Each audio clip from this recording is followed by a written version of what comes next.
Before the game started, I was talking to my dad about it. He told me that spread seems low. Nebraska's the bully. Nebraska's the Big Ten team who has the big bodies, the five-star quarterback, and all the reason to believe that they should go in and kick a team like Boston College's ass because they're an ACC squad who's rolling with a quarterback who's only played a few games, and they don't match up well with Nebraska. Spread was 3.5 points. Nebraska ends up winning by 5. And I don't want to make this a negative video because I'm extremely happy they won the game. Obviously, we all wanted to win and we got one. They covered, we won money, the whole deal.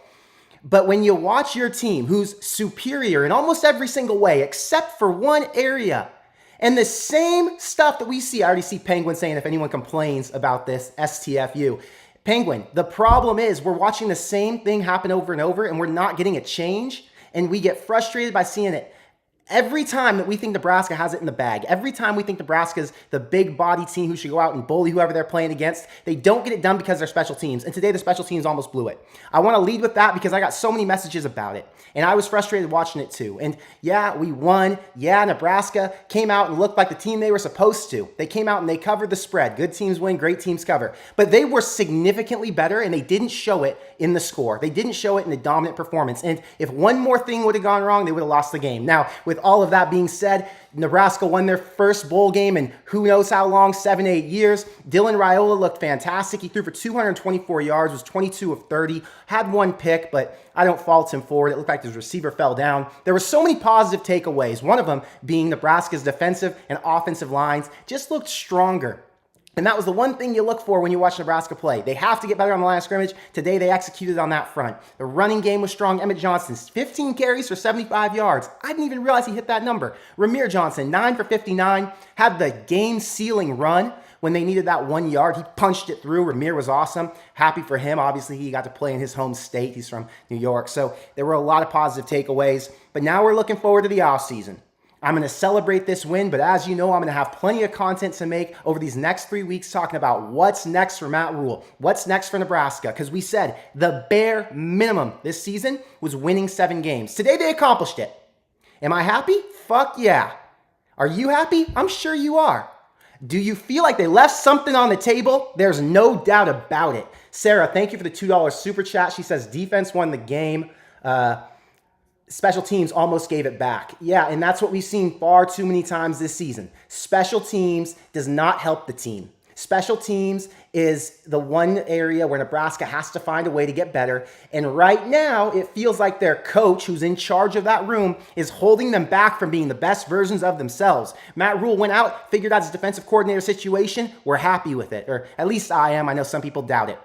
Nebraska went out and got a better defensive line coach. They went out and they got their offensive coordinator. They went out and improved at the receiver spot. I mean, everywhere you look, Matt Rule is making A-plus hires. Home run, home run, home run. We're all pumped up. Dane Key, signed official. And Isaiah Hunter, signed official. Who's next? I don't know. But they're landing plenty of guys who can be impact players, game changers as soon as they come in the room next year.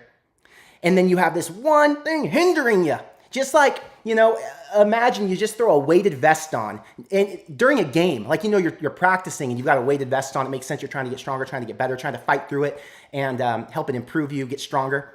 But we're not taking that weighted vest off because that weighted vest is one coach who it feels like isn't doing the special teams a service, which is ultimately holding everybody back. Jim, thank you for the 2025. My calendar says this was day 1 of 2025. Stay happy and healthy. Happy New Year to all.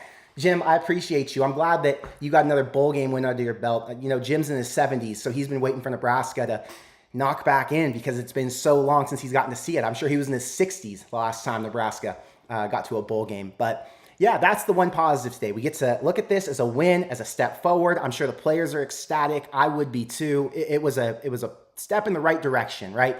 Not only getting to the bowl game, but winning one against a team who you're supposed to beat. Bill O'Brien, solid coach, but he's in his first year. He had a step back behind Matt Rule because he didn't have that extra year to really build out his roster. He's rolling with a backup quarterback who only played a few games. So although, yes, I'm pumped about it, this was a game they were supposed to win. So shout out to them for getting it done. And most of the players looked impressive today.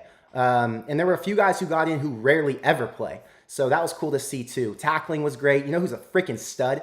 Vincent Shavers. Oh my God. There'll be plenty to talk about in these next couple next couple of weeks when I go through the roster of the future and what Nebraska's team's going to look like, where they can get better. But Vincent Shavers is a piece that Nebraska has.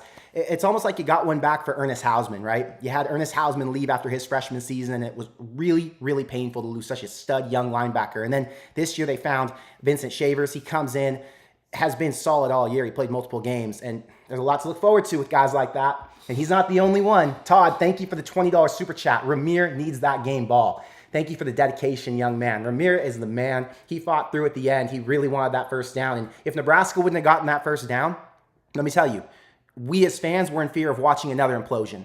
We as fans who bet on the game were in fear of watching Nebraska not cover. We as fans were in danger of watching the same nonsense that we have seen take place over the last however many seasons it's been since they last made a freaking bowl game. So Ramir Johnson got it done today. It wasn't only him. It was the entire senior group, right? Ty Robinson came in on that touchdown run, was the lead blocker at fullback, which I think helped Quentin Ives get in. There were multiple big moments, and the seniors, they get all the credit. I know last year's senior class got flown out. I think it said Matt Rule flew 18 players in on his own dime. I'm sure he had to house them all, had to pay for all those flights. That's not cheap. Say what you want about how much money Rule makes or whatever. It's still awesome he went out and did that. So this senior class, last year's senior class, all these older players who came in and did so much to try and right the ship, they're a big piece of this. So it's awesome that they got their moment finally. And now it's time for the young guys to step in and take it to the next level. Nebraska getting to 7-6 feels good right now, but this is still far below the standard. This is still far below our expectation. And we're hoping they can improve from here. So again, I'm not here to be negative. I'm not here to dim our light. I'm here to say that realistically, this is the last time we celebrate winning the Pinstripe Bowl over an inferior team. Heroes of the Skate, thanks for being a member. Thank you for the $2 super chat. Perfect final score. Last bowl win was in 2015. Man, it's been some time. That was against UCLA in the Foster Farms Bowl. And Nebraska looked just as dominant that day as they did today. It's so frustrating. The last two games we've watched, Nebraska cannot get out of their own goddamn way. They should have beaten Iowa, and they should have beaten them convincingly. They should have beaten Boston College convincingly. I don't believe Boston College should have had more than 7 points today. And I think Nebraska should have had far more than 21. They should have gotten to 24. It should have been a 24-7 finish. But it is what it is. Again, I'm not here to complain too much. I'm here to point some things out. And the only reason I'm doing this is because all of the comments, the questions, the messages I get are, addressing negative things, which is specifically the special teams. You think about how many points they left on the board. They went for a fake punt. They actually got that first one with Brian Buschini passing it to Isaac Gifford for the first down. Incredible. They went for a fake field goal because I think their first field goal, the snap was bad, if I recall that correctly, or maybe I'm thinking of a different game. Who knows? Nebraska has had their fair share of issues with the snap. They went for it that second time. They obviously didn't get it. I don't think that was a good call. I think that was an odd one. I'm going to put that one on Rule, obviously. I don't think Foley is in charge of saying when they're going to go or when they're going to fake it. But they still got to get this special teams thing under control. And then obviously the finisher was the punt that got blocked, which led to Boston College getting 7 points and still being in the game. And the way momentum had shifted, it didn't shift that much, but it did start to feel like, man, if Nebraska can't put a consistent drive together and they can't move past that first down marker at least once or twice, they're in a potential position where they could outright lose to Boston College, which would feel like an Iowa loss. It would feel the same way we felt after Iowa, which left a bad taste in my mouth and many others for weeks after that game ended. So again, thank God they finished it. I'm happy. I know that you guys love to say, Connor, you're so negative and this and that. I'm realistic, and I'm not here to sell you Kool-Aid. There are ways that Nebraska can improve, and I cannot wait to talk about those in the next few weeks, and I'm looking forward to the growth that's going to happen over this offseason. So, Krauthammer, thank you for gifting 10 Corn Craze memberships. I appreciate you a ton. Thank you for supporting the channel, and everyone in the chat who's receiving a membership appreciates it as well. Josh says there were 7 blocked kicks. That's the most in the season since Nebraska has recorded the stat. My God, yeah. I'm not even going to respond to this comment. I'm just going to pop it up on the screen. There are questions that still need to be answered this offseason. I'm not sure what the answers to those questions will be. Right now, it feels like we already know the answer. That's what I'm going to say. I'm just going to leave it at right now because I don't want to get too deep into it. Who knows what Rule has in store for us over the next couple months. Christian, thank you for the $5 super chat. Vincent Shavers is the next Levante David. Calling it now. Levante David was a really good playmaker. Not only did he go out and make the tackles he had to, but he was a disruptor. He found ways to turn the ball over. Most notably, one of his first plays that really put him on the map nationally was against Ohio State when I think it was Braxton Miller back in 2011 was playing against Nebraska. Ohio State had the lead. He runs it, and Levante reaches in, rips that freaking ball out, completely changes the course of the game. Nebraska goes on to upset a top, I don't even remember what they were ranked, but top 25 Ohio State at home. Huge win for the program. And Vincent Shavers has that mentality, it looks like. He's fierce. He goes after guys. He's from Miami, just like Levante is. And I'm guessing that from what we've seen in his freshman season so far, this is just the start to where he can go. So shout out to Vincent Shavers. He's awesome. His dad's very cool on social media. I see him tweet stuff all the time. He's very in it with the fans. And obviously, he's a Nebraska fan himself now that his son's here. So we love having Vincent Shavers and his family part of the program. And there's a lot to look forward to, man. You look back to the transfer class. You look back to all these guys who were leaving. And there were a lot of reasons to be frustrated about it, right?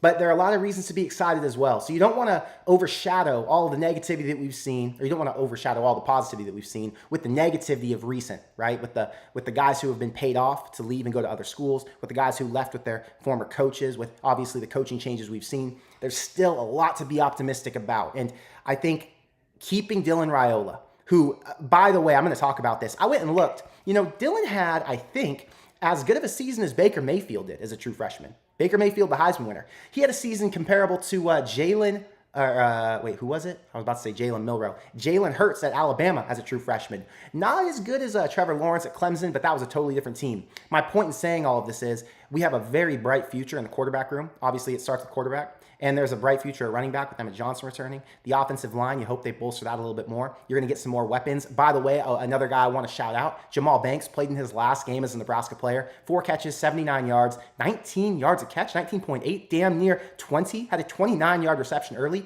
Jamal Banks, you know, he didn't get disrespected this year by fans. It was really Isaiah Nayor who did. Justifiably so. Isaiah had some really, really bad drops. He had a catch that went for a turnover that potentially could have won the game against Illinois.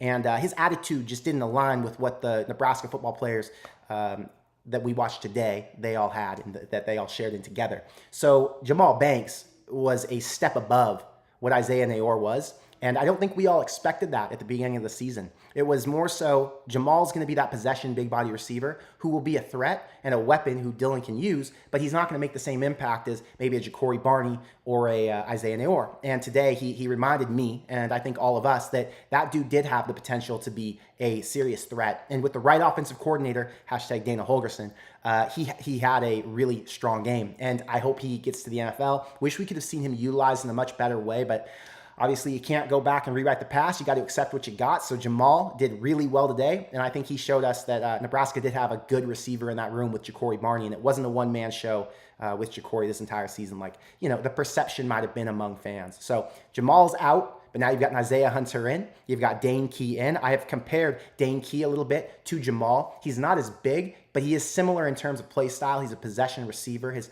hands are the first and foremost thing you will notice about him. He's not as big of an after the yards or an yards after catch type of receiver, but Nebraska doesn't need that. They've got Ja'Cory Barney and obviously Isaiah Hunter who will replace Isaiah Nayor as the Z. So lots to look forward to with the new receiving class, obviously sending these guys out with a positive note, a win specifically. And yeah, shout out Jamal Banks. Awesome time at Nebraska. Went for over 500 yards and obviously left us with some positive memories, especially a bowl game win and a ring. Dash Camera, thank you for the $10 super chat. Thank you for being a member for 2 years. I appreciate you. He says Nebraska really tried like hell to not win that game. But no matter how hard they tried to lose, they couldn't quite manage to do it. GBR. You know, I hate to tie the team to the special teams. It's funny to say it that way. I hate to tie Nebraska to this coach Ed Foley and the special teams blunders that we repeatedly see, right? I hate that we have to associate Dylan Raiola and Emmett Johnson and Ja'Cory Barney and all of these stud players who get it done when they're on the field with a special teams unit who has good players and pieces, but who for whatever reason cannot execute on the game plan that they're provided. For whatever reason, that coach who's in charge has not gotten it done in his room. Garrett McGuire got, however you want to say it, he's gone. Okay, I don't know if he got fired. I don't know if he was, shown the door. I don't know if he was talked to and said, we're going to demote you to a different position. And then he ended up leaving for Texas Tech anyway. It doesn't matter what it was. He's gone. Marcus Satterfield, gone. So we've seen Matt Rule make the right decision. And we've seen him say, hey, here's where we need to improve, and we're going to have the position coaches or the guy in charge directly replaced with someone who I believe can make a better or produce a better outcome and result for the rest of the team. And we would hope he's going to do that with special teams. At this point, I don't know. You guys on Twitter, I know for sure, fire Foley, fire Foley, fire Foley, fire Foley. And I get that. But is it going to happen? I'm a realist. Remember, this is a realist show first. I'm not of the belief that he will, because Matt Rule had the chance too. Matt Rule could have said, we're moving on. However, now, this is something else people will bring up, I'm sure. Maybe he kept Foley because he needed him for recruiting to close out this class, to go out on the road, talk to some of the transfer guys or talk to some of the high school recruits for the next class. I don't know. But what I do know is if they got rid of Foley, there would be a celebration among fans. Maybe he gets demoted to a different role. Maybe they bring someone else in. I'm sure Foley's good at something. It doesn't feel like he's the best at special teams after what we've witnessed this year. There were so many games. I'm going to go back through. I'll make a video, and we'll talk about the blunders from this year, the special teams blunders. And it's frustrating because Nebraska was 3 wins better than their final record. 7-6 is bullshit. They should have won 10 games this year. Special teams cost them multiple times. Now, yes, I know it was player execution. Yes, I know they went out and got a long snapper who hopefully can get it done next season. But it's still frustrating to know that we watched some struggles in 2023 and they continued on in 2024, right? And I'm done with this. I'm looking out the window and I'm like, why am I sitting here complaining and bitching about something in the future when I could be celebrating a win? So I'm gonna be happy right now. I'm going to enjoy and appreciate the moment. I'm going to be so ecstatic for the rest of the team that got it done. I mean, the special teams is part of the team who got it done, right? It's just in their moment they slipped up a couple times. Go Nebraska. Shout out for winning the bowl game in New York City, Pinstripe Bowl. It's in Yankee Stadium. That's a memory those guys will never forget. And us as Nebraska fans, watching Nebraska finally get back into position where they could compete in December. How freaking awesome was that? I got to make videos this December, that talked about this game. I got to make videos that didn't talk about what's going to happen in September of next year. I got to talk about what's going to happen in 2024. That felt damn good. And I think it felt good for you to be able to watch your team and support them all the way in to the new year. It's like, wow, this is a first for a lot of people. I know there's young guys who watch my show, guys who were in high school, and they're like, man, I haven't watched Nebraska make a bowl game since I was 8 years old, 7 years old, whatever it was. And I feel you. I'm really happy that Nebraska was able to survive today. And I titled this Nebraska Escaped because they did. It's a fact. Nebraska went into New York City. They were the better team. I said this at the beginning of the stream. They were the better team. They came out and kicked their ass to start. They showed dominance all the way through, and some blunders throughout the game kept it closer than it should have been.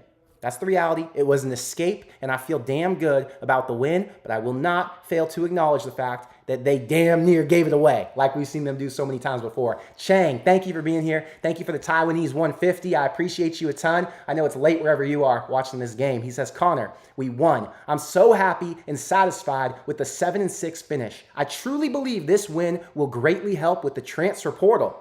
I like that take. By the way, Foley really needs to go. I haven't read the chat too much, Chang. I've tried to keep it all here and zoned in on my personal thoughts because I'm sure the chat's talking about Foley. I just have a gut feeling, because based on the text I was getting during the game, that's where this was going to go.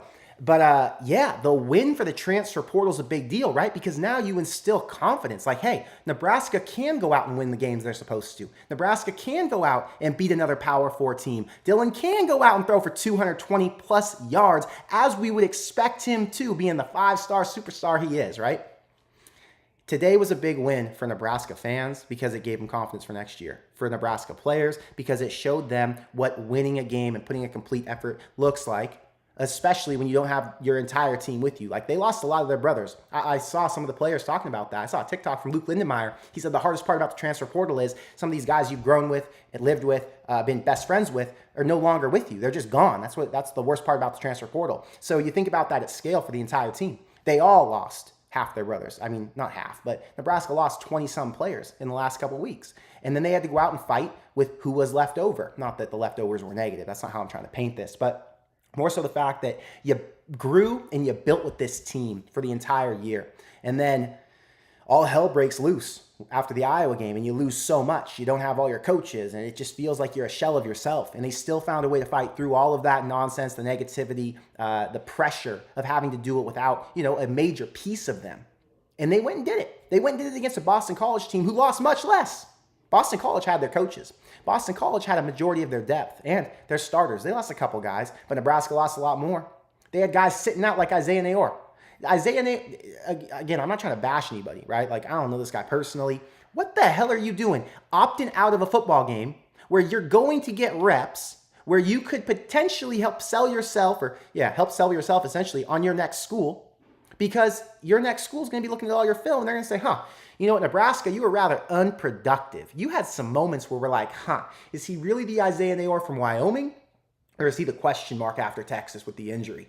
Why didn't you play? You know, and you can go back and look at some other players, and it's like, why didn't Jamari Butler play? There were a ton of players who opted out and went and transferred to other schools who could have stayed, you know, and finished this game off with their boys. But my point isn't to bash the guys who left. My point is to say that the guys who did stay, the guys who wanted to win this game, and the guys, you know, who opted to not go and train for the NFL draft, like a Ty Robinson, they stuck it out with their team, and it's awesome that they got to enjoy in that together. They fought through a lot to come out on top, and, you know, there's a lot of positive takeaway from this. So, Chang, I'm glad you got to watch it. Let's see here. M, thank you for the $5 super chat. If I had to call out one area Raiola needs to work on, is his running. It's his running. Sliding early has killed his potential first downs multiple games. You know, I think there's this rule where if you slide, it's where you start your slide, right? That's where they mark you down. And I think as a true freshman quarterback, he might not realize that. So he's going to have to work on that. I'll challenge you on that. You say that's the most important area that he needs to work, or one of them. I'll tell you the most important area that I think he's going to grow in is his deep ball and his accuracy beyond 30 yards. Dylan has a cannon, right? Dylan has shown he can hit those deep balls on the money. I mean, in the very first game against UTEP, bomb to the end zone. Isaiah Nayor lays out. I mean, damn near came down with it. That was like a 45-yard pass, something like that.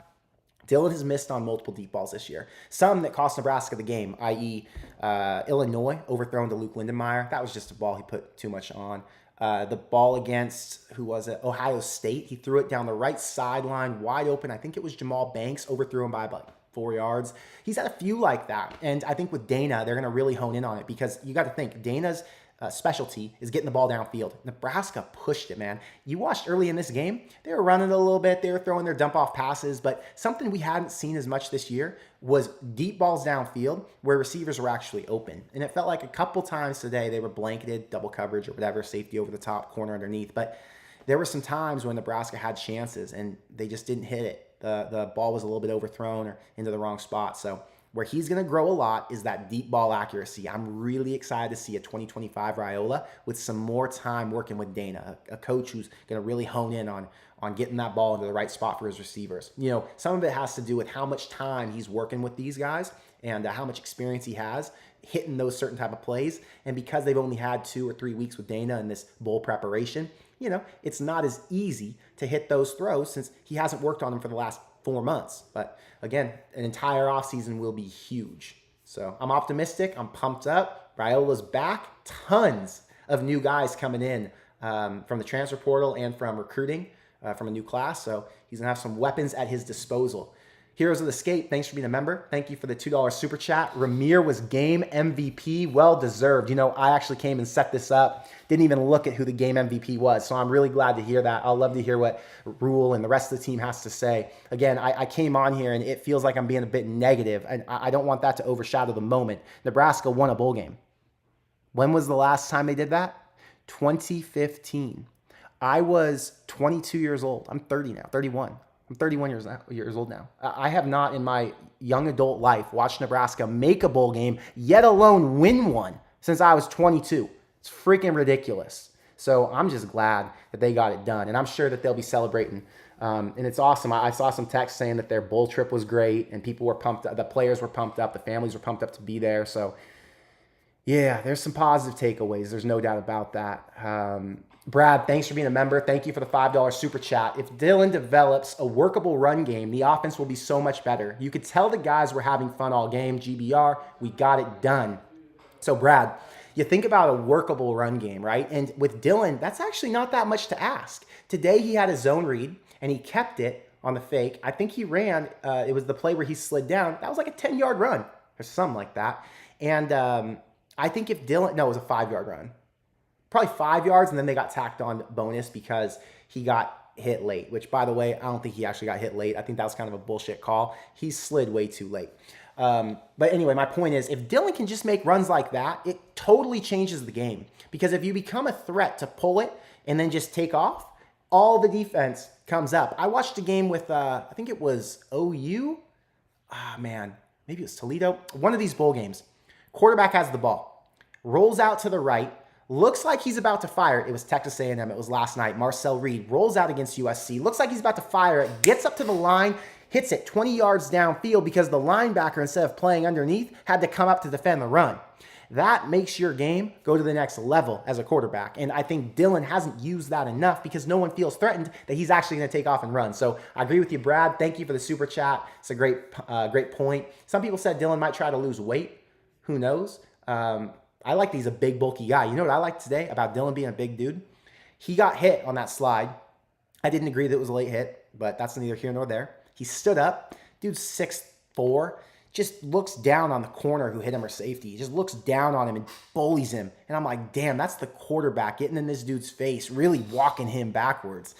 It's been a long time since Nebraska's had a quarterback with that type of toughness. Not that Adrian wasn't tough, but Dillon's a different beast. Dillon's like a Josh Allen kind of build, big, strong, someone who's a threat. College Football with Sam, thank you for joining us today. You guys have seen Sam's channel. He talks about Nebraska a ton, and he's got some great insight. He says, replacing Ed Foley would be a major upgrade for Rule in 2025. One of Ryan Day's big faults at Ohio State has been his lack of quality special teams play. Quality special teams play matters, especially in big games.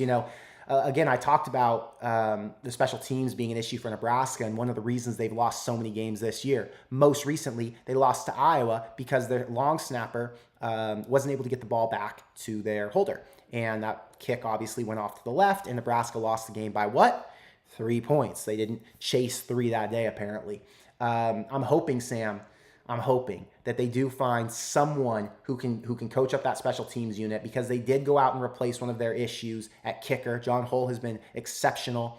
They did go out and get a long snapper from New Hampshire, who I think was like All-American FCS at one point.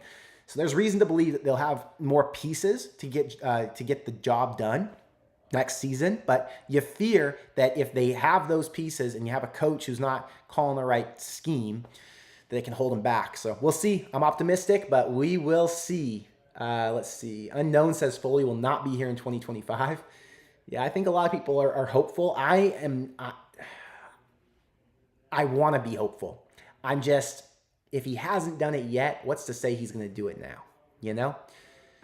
Donnie, Connor, thoughts on Heinrich Harburg? Harburg today came in, played tight end a little bit, had a catch. What was his catch for? Hold up, I got it pulled up here. Heinrich Harburg had 1 catch for 8 yards. I liked him in the role. I thought he could be effective.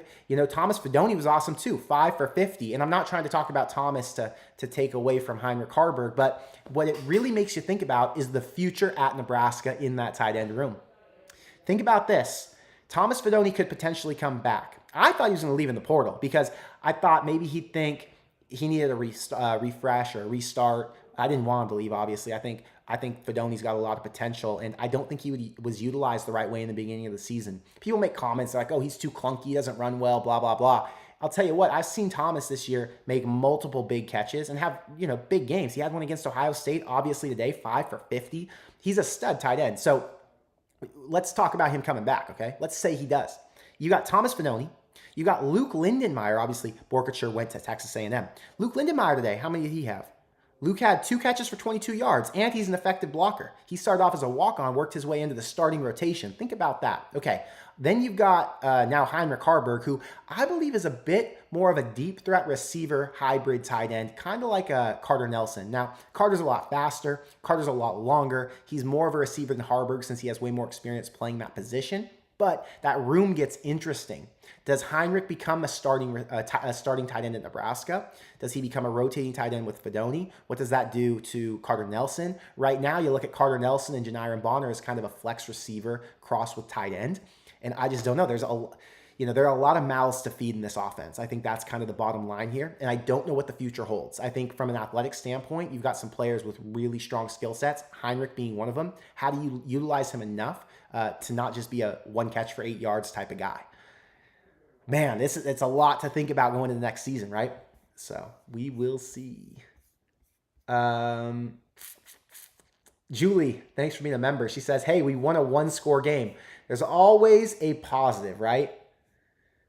Um, Unknown says, anyone know why Raiola got pissed? He got pissed because the guy hit him, and he felt like it was a late hit. I didn't agree. I don't think a lot of people agreed. I think most of us thought, no big deal. Dylan really tried to go up there and deliver a hit before he deciding to slide, and the corner, whoever came up and hit him, obviously had another idea.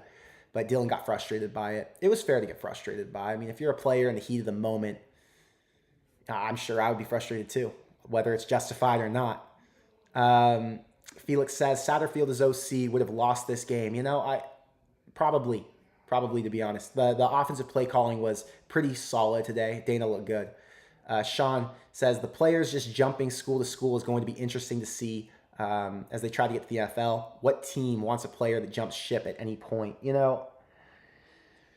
It's interesting because not all the players are just jumping ship, and I think that's like a misconception. I think a lot of players are being offered money that they can't refuse, and they're like, well, if I'm not going to get this money from you or this opportunity from you, I have to go somewhere else. So, in light of what our best interest is, their best interest is something different, and they got to go and make sure they're doing what's best for themselves, their family, and their future. So it is going to be interesting, but I don't think that NFL teams are judging those guys too much for hitting the transfer portal, given the context of the landscape today. Chance, thank you for the $10 super chat. Not much to worry about in the portal. So far, we've lost two 4-stars and gained 4 4-stars. Got to be happy with that. Yeah, I think this isn't to dim the light on any players who've transferred in, but Nebraska did lose some proven production, so I don't want to take away from them. They lost Mekhi Bayer, they lost Jamari Butler, they lost James Williams, they lost Prince Wilumamielen, and all of those guys are proven. They returned some studs in the portal, but not as much proven production back yet, right? Williams Nwaneri, people talk about as like this superstar player. It's a yet to be seen. And I don't want to bash that or be negative, and I don't want to say that I have low expectations, because I don't. I have high expectations that he'll come in and find a way to perform. But Nebraska did lose a player in James Williams who's proven to make plays. He was what do you call him? The sack man. They called him the sack man for a reason, right? And you're replacing him with a guy who, for whatever reason, good or bad, didn't get the opportunity at Missouri right away as a true freshman. So we'll see how it plays out. I'm excited. I would say right now, I still feel a bit net negative, if I'm going to be real with you. A bit net negative on the portal, but just barely. When you added those 2 receivers, that got Nebraska back to about even. On defense, they're for sure in the red, but on offense, they're absolutely in the green. Dowdell was a good running back, and I think people, they're like, oh, whatever, they can replace him in the portal. Can they? Can you get a running back who can run for 600 yards out of the portal? That's a tough one. And he had 2 years of eligibility left. It's a tough one. The 2 receivers were huge, though. So we'll see. I'm optimistic again, and we'll just have to see how it goes. Coronation, thank you for being here. Happy New Year, everybody. Happy New Year to you, too. I'm not sure which one of the Coronation squad is here, but I appreciate them, and I love watching their show. Evanception, thank you for being a member for 2 years. Thank you for the 2015. And he says, 2015 for the first bowl win since 2015. Damn, it all lines up. Those girls who talk about star signs and seeing numbers, they take pictures and post it on Instagram with like 777. If you're one of those people, go and take a picture of 2015 and 2015 and tell me that shit doesn't align for something positive. Because I think it does. I was a sophomore in high school. Now I'm married and I own a home. Damn, Evan, a lot's changed since that bowl game in 2015. Obviously, it wasn't perfect, but that field had to have been tough to play on. Glad we held on. Excited for the future GBR. That field was slippery. It was sloppy. It was dense with water, right? When you looked, guys were stepping in it, and then that water would splash up, and you're like, ooh, that is not something I'd want to play in. It looked like somewhere you could get injured. But I'll tell you what, it made for really good pictures. It made for some fun, exciting plays, some fumbles, some missed tackles. And I think most importantly, it made for some dirty-ass jerseys, which hopefully some of these guys keep. And don't wash them. Just, keep it a little dirty, keep it a little stained up. And that's a memory you have of playing in Yankee Stadium with Yankee field mud on you. Husker Power says players are smoking cigars in the locker room. Okay, I don't know if I condone this. This was a what is it? Pinstripe Bowl win. The Bad Boy Mowers Pinstripe Bowl. I think we saved the cigars for wins over really good teams. But you know what? this was a big day for Nebraska. This was a big day for these players who've been through a lot of bullshit. So whatever it is that they want to celebrate with, get it done. Go have fun. Again, this is the last time we celebrate a 7-win season, but enjoy it right now because it's been a long time freaking coming. Let's see here. Oscar Power follows my sentiments. He agrees with me right here. How do we fix the special teams? The bottom line is you got to get players into position who can execute at a higher level than they have been so far. And I think you need a special teams coordinator who chooses the right players who fit into those positions, right? And not only that, but has good scheme drawn up to make sure that they're better in those plays. How much do you blame him for the punt blocked? Was that a player execution error, missing blocks? Or was that a scheme issue where the guys weren't aligned properly, there was too much spacing, and someone fit through a gap that was, a yard too big? I don't know. I am not a football coach. I was definitely not a special teams coordinator. Although, as a special teams player, I was electric. I don't know what the answer is. I hope Matt Rule figures it out. That's all I'm going to say on that. Joel, thanks for being a member. Thank you for the $50 super chat. I appreciate your support a ton. Everybody who's been on the chat for this entire season, donating to the channel, asking questions, commenting, liking the video. I mean, all of your guys' support really goes a long way for me to be able to continue to make content. So, Joel, you've been a big contributor this year, and I really, really want to say thank you. He says, yes, what a way to end the season. Next year should be fire. It should be. Say your freaking prayers. It's a daunting schedule. Again, it's going to be simple. It's going to be a little, a little tough with a Penn State thrown in, a USC at home. Nothing too crazy. We don't have like a back-to-back with Ohio State, Oregon, and Penn State. It's just, 1 or 2 games that get a little tricky. So I'm optimistic. I'm excited. Thank you, Connor, for all your content this year and can't wait to tune in next season. Go Big Red. Well, thank you, Joel. I appreciate that. And I can't wait for the off-season content. We still got stuff to talk about this off-season, Off-season sometimes is the best time to make the content because there's so much new we're learning about and people get busy. They forget to check in, and I can pop in with some videos to provide some context on the headlines you're reading about. Go Big Red, David May. Thank you for being a member. Thank you for being here, and thank you for your 2025 super chat. So happy to see the tight ends utilized today. Let me pause you right there. I already talked about tight ends, but we're going to bring it up again. Thomas Fidone, 5 catches.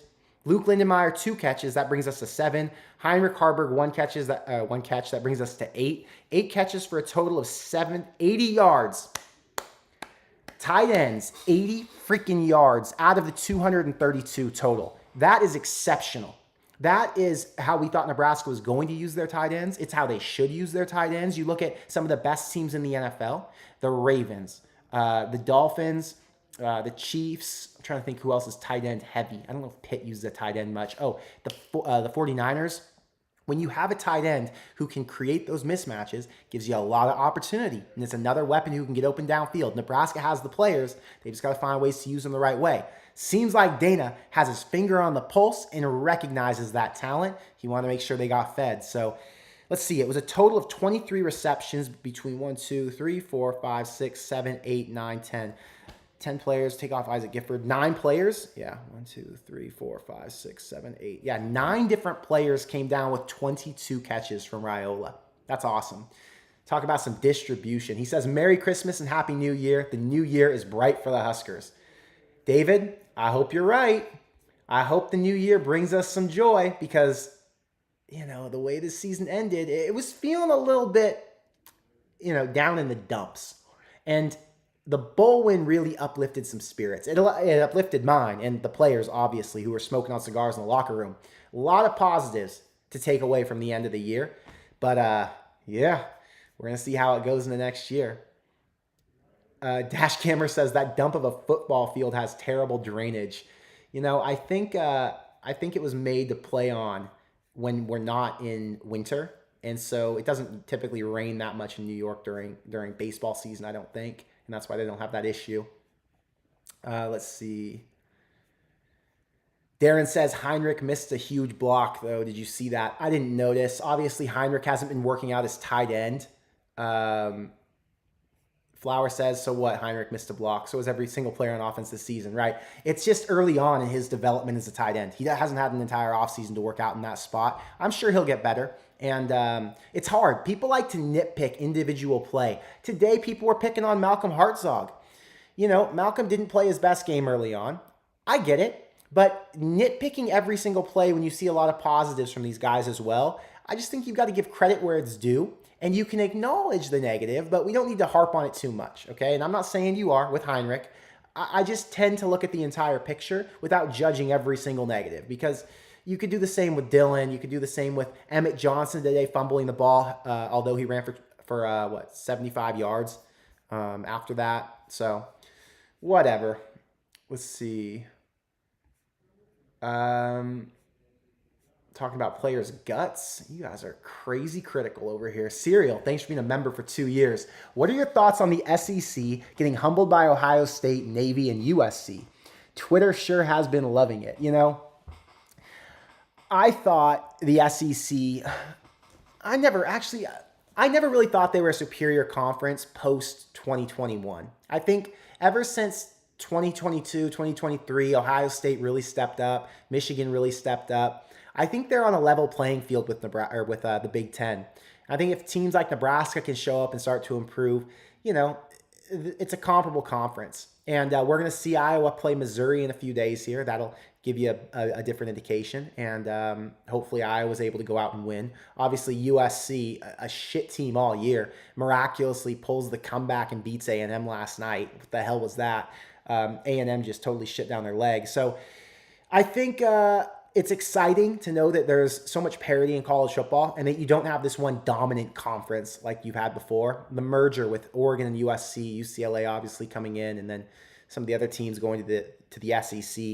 It just makes it fun. College football is really fun right now. So my thoughts are, I'm happy that any team can win. And although, yeah, you can say that for like a group of 10 teams at the very top, when you get past that 10, everybody else in the middle can beat up on each other, which makes games really exciting and really interesting. Toledo beat Mississippi State this year. You know, it gives you an idea of how much parity there is. And I love watching it. So as a college football fan who likes to watch all the teams and all the games and really get into it, I love that you have any team that can win. And it's not just this same dominant few. Let's see here. Michelle, thanks for being a member. She says Lindenmeyer was totally 90s football today. Bam, bam, baby. Yep, I 100% agree with you. He came out, head down, was running dudes over. Doug, thank you for being a member. Thank you for the 2025. Way to finish the season.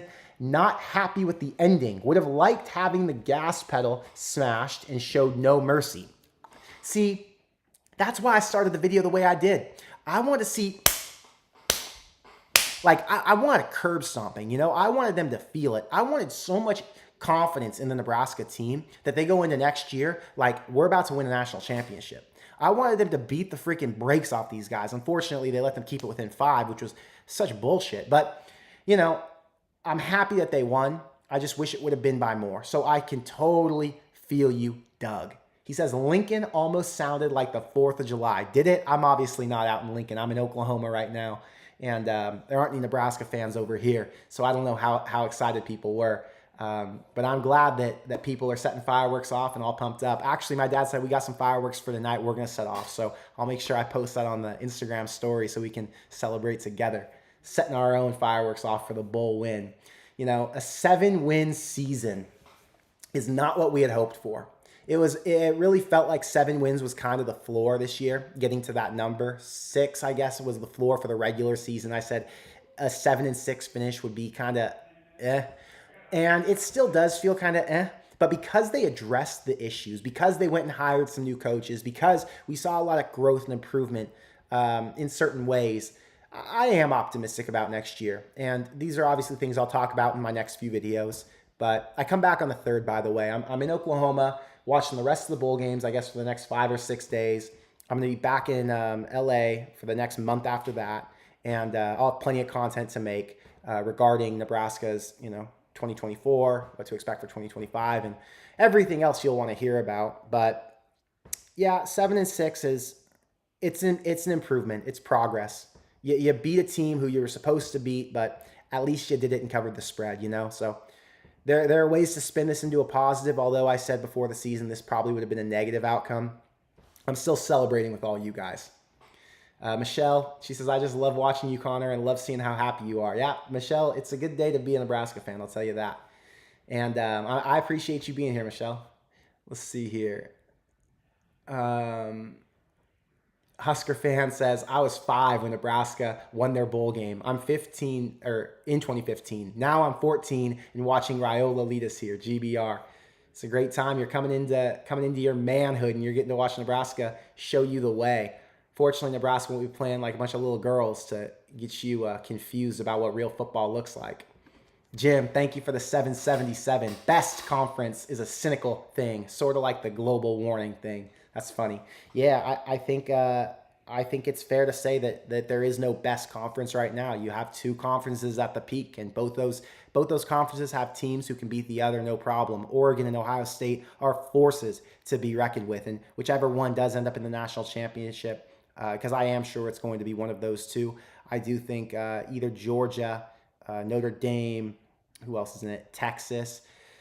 It's going to be hard for them to overcome beating one of those Big Ten bullies. So I can't wait to watch. The college football playoffs are going to be fun to watch. Sarah, thank you for the $2 super chat. She says, peep that Pop-Tarts bowl game. It's crazy GBR. I don't even know who's playing in the Pop-Tarts bowl game. Is it Iowa State and Miami? I actually took Iowa State.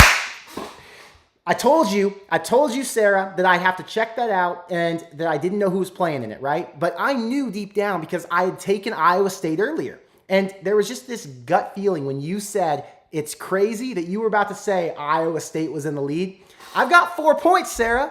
I've got 4 points with Iowa State. My dad faded me and took Miami, told me Miami's the better team. Not today, soldier. I'm hoping that Iowa State can hang on. I'm an Iowa State fan +4. I don't even need them to win. Just cover my 4 and I'll be happy. Sarah, root for Iowa State with me, please. Please, Sarah. We need them to win. I've been hot, by the way, on my bowl picks. I was in the bowl pool to start the year. Right now, I'm 18-5. I think it's 18-5. I'm in 3rd place, I believe, and it's a point confidence system. I still have the highest ceiling in terms of points. My national champion in that pool is Oregon. So I could potentially win that pool. It's about $1,000 for first place. I think $600-700 for second place.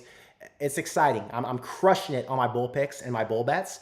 So hopefully we can carry on with Iowa State handling and standing on business. I like that. I can't fade Iowa State after a loss to Arizona State. Arizona State played really well up in their, the Big 12 conference game. And I just thought Iowa State was due. Let's see. Evan says, wonder why O'Brien didn't end up getting flagged during his tantrum. We thought he was going to have a stroke. That dude was freaking out. Was he? Oh, okay, I didn't even talk about this. There was a play when Thomas Fidone came over the middle, caught a ball deep downfield, and it hit the ground. They played the highlight, and that thing slipped through his arms, hit the ground. Nebraska got the ball off in time, and it counted. And then I think the next play after that was the Dylan Raiola slide, and obviously, O'Brien lost his shit over that. So there was a sequence of unfortunate events for Boston College. And if I was a Boston College fan in that moment, I would have been doing that same damn thing. You would have looked at me and been like, shit, Connor's about to have a stroke. So I totally understand being Bill O'Brien and getting really frustrated watching, some of these poor plays or, missed calls or whatever you want to call it. But Nebraska's been on the receiving end of all that nonsense for so long in so many games. I don't give a shit. Nebraska deserved that win today. They got that win today. Go eat it, Bill. It's your first year at Boston College. Take a back seat. It's Matt Rule's moment. And I did see Bill O'Brien at the end of the game go up and pat Dylan on the shoulder, and he was positive. So I think Bill O'Brien's a good guy. He's been a coach for a long time. He's got common sense, and he just had his moment where he was losing his shit. I would have done the exact same. I don't judge him for it. Josh, he says, thanks for your comments all year. We have a lot to work on, but looking forward to moving forward. Remember, these coaches have only been here a month. What can we do with a summer under their belt? And I think that's the one thing that I'm optimistic about. These coaches who have been pushed into positions have only been here for a short period of time, and there's a lot of hope that they can rewrite the story on offense, that they can really rewrite the story at the University of Nebraska, and that we'll see a much more positive outcome for the 2025 season than we did for the 2024. 2024 wasn't all bad. It wasn't great, but it was good and good enough. And 2025, hopefully, meets more of our expectations. And I'm not really worried about me. Let's meet Dylan Raiola's expectation. Let's meet Emmett Johnson's expectation, Dane Key, Vincent Shavers. Those players aren't playing at Nebraska to win 7 games. Those are players who would be starting at places like Georgia, right? And I just think they deserve more. So I hope Matt Rule continues. I think he's doing a great job right now. But I hope Matt Rule continues to help put his players into positions to succeed at an even higher level than they are today, because they deserve it. Some of these players on this team, a lot of these players on this team are a lot better than what their record and what these game outcomes show. And so hopefully we get a more positive outcome. Sarah says, let's talk about Butler's defense going 1-0 so far. They played great. They only gave up like 6 of those 15 points. And they had a corner playing who I'd never even heard of today. And that was no disrespect to him. It was number 37. Was his last name Jones? I can't even remember. I was so sidetracked during the game. I was talking, my whole family's here, so I'm talking to my sister and her boyfriend and my dad and my uncle, and a lot of shit going on during the Nebraska game. But yeah, there was a corner out there who I hadn't really heard of. A lot of these players stepped into new roles. Vincent Shavers played a lot more than he had this season in most of the games. So defense looked good. John Butler off to a hot start. How freaking awesome is it that it says right here, Sarah says they only gave up 6 of those 15 points. And it's true. The defense did a great job holding Boston College today. So exciting times. Brandon says, can't wait to see Nwaneri paired with Vincent Shavers. They're going to be insane in this new scheme. Don't forget Willis McGahee. That guy's a stud too. There is so much positive. So I'm excited. But okay, guys, I am going to tap out of here and I'm going to go watch more football today because, it's a big football day. And I've got videos to make in the beginning of January talking about what's going on with Nebraska. So for now, thank you all for being here and celebrating this win with me. Thank you all for the incredible season. Thank you all for your future views and your future live stream tap-ins. I will have a live stream again in January in the next week or so here. And with all of that said, go Big Red.